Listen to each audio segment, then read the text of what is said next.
En ce moment, là, je suis en train d'ourdir mes fils de métal. J'ai un fil de cuivre, un fil de laiton, puis un fil d'acier inoxydable, qui sont tous de la même dimension.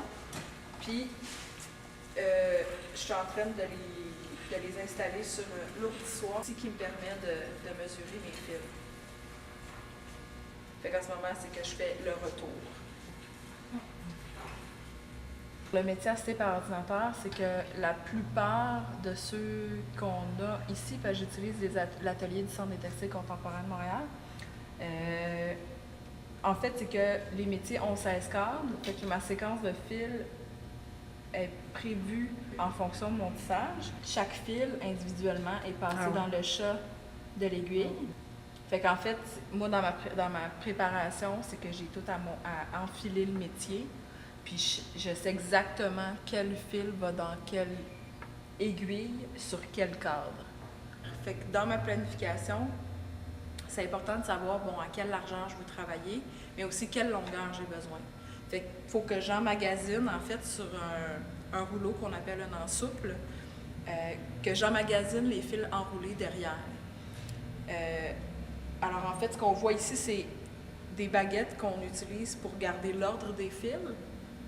Puis derrière, c'est tout bien placé pour enrouler le métier. Je fais du tissage double qu'on appelle. Fait que je fais un tissage qui va s'ouvrir en 3 dimensions après.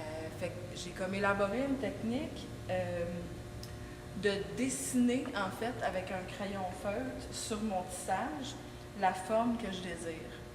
Fait que je commence mon début de tissage d'une lisière à l'autre, d'une extrémité à l'autre. Puis un peu au fur et à mesure que le tissage avance, en fait, je réduis ma surface de fil de trame qu'on appelle, ce qui est en fait les fils que j'insère. J'avais pas envie d'avoir comme effet, comme un moustiquaire, en fait, de faire métal sur métal. J'arrivais pas à avoir l'effet que je voulais, mais j'utilise les fibres plus naturelles, comme là ici on a du bambou puis de la laine. J'utilise plus les fils naturels parce que ça vient ajouter de la chaleur à la pièce, parce que le fil de métal est quand même froid, même s'il y a des couleurs chaudes comme le cuivre, c'est dans les tons d'oranger brun. T'sais. Mais c'est ça, fait que je viens rajouter en fait de la texture, puis ça vient. L'effet de tissage, c'est que le fil de métal qui est très dur, avec une fibre naturelle qui est très souple, va venir comme s'écraser dans le tissage. J'aime bien l'effet de texture que ça fait. À l'écran, c'est qu'on voit toute la programmation informatique, en fait, de ma structure de tissage. Tout le travail de conception, de planification se fait, je dirais, mentalement, mais en même temps assisté par la technologie qu'on a aujourd'hui, les ordinateurs. Fait que je fais comme les structures.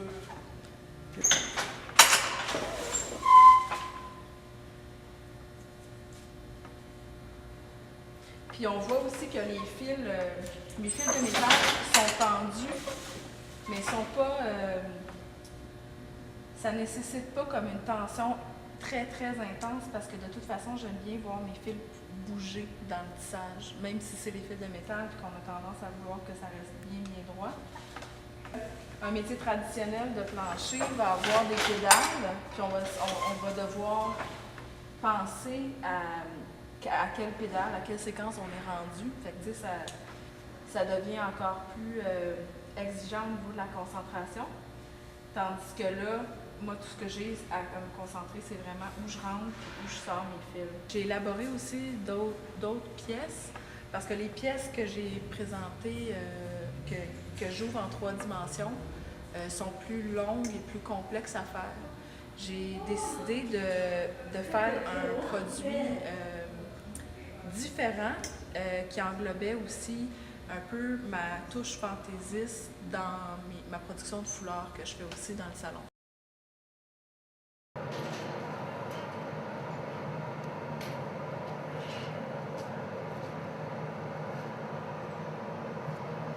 On va cueillir le verre qui est en fusion dans un gros bassin de briques réfractaires.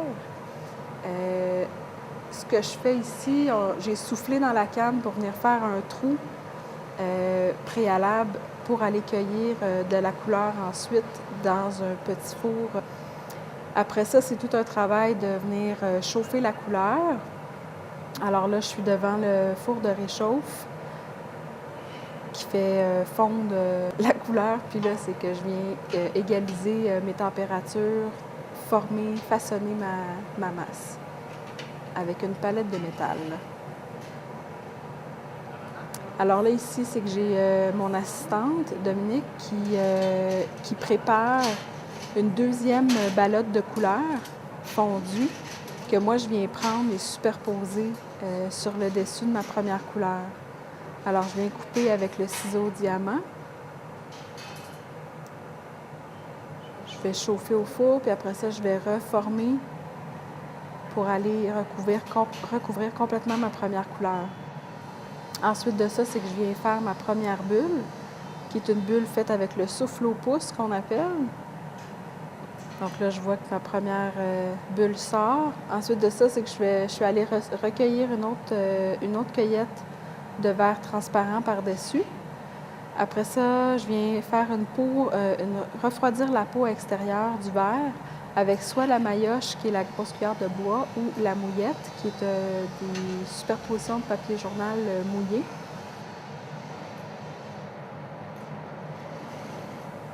Alors là, une observation de température dans le verre. Je vais recueillir une troisième fois. Ensuite de ça, je viens refroidir l'extérieur, façonner ma masse, égaliser mes températures. Ici, sur le marbre, je viens refroidir le fond de ma pièce.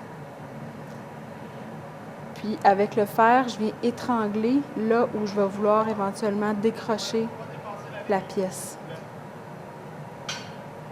Donc, je refroidis le fond, je fais souffler mon assistante, je redétermine ma marque de fer. Alors, c'est vraiment un grand travail d'équipe, de la bonne communication. Alors là, je lui dis de souffler. Moi, je peux observer et contrôler mes températures pour que ça souffle de façon égale.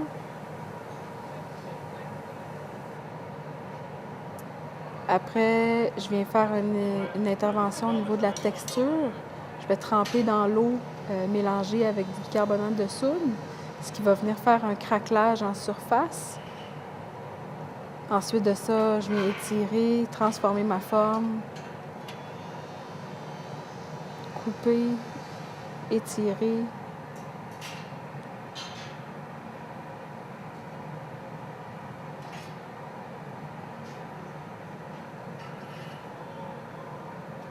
Puis à la fin, c'est que je vais vraiment travailler par section. Je vais chauffer des parties du verre, mais il y en a d'autres que je garde froid pour garder une stabilité.